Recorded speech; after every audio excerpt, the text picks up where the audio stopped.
جدوجہد میں انسان سیکھتا ہے. اس لیے یہ تو دنیا کے سب سے بڑے لیڈر نے کہا ہوا ہے کہ جب تک آپ قبر پہ نہیں جاتے جدوجہد کرتے رہو، سیکھتے رہو. اور اللہ نے پھر آپ پہ کیپیسٹی دی ہے. جس طرح اقبال نے کہا ستاروں کے آگے جہاں اور بھی ہیں، ابھی اس کے امتحان اور بھی ہیں. ایک ستارے پہ پہنچے ہو اس کے بعد آگے چلو.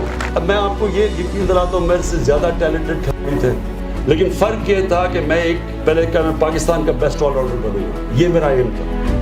جب میں وہاں پہنچا پھر میں نے کہا دنیا کا بیسٹ بنوں گا، پھر وہ بنا. پھر جب کیپٹن بنا پاکستان کو بیسٹ ٹیم بناؤں.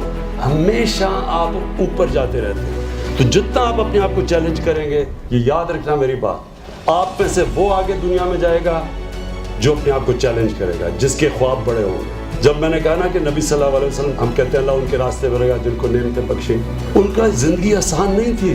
یہ جو آسان زندگی ڈھونڈتے ہیں، میں پھر سے کہتا ہوں کہ آسان زندگی آپ کی تباہی ہے، ایک قسم کی موت ہے، آپ کا پوٹینشیل ختم ہونا.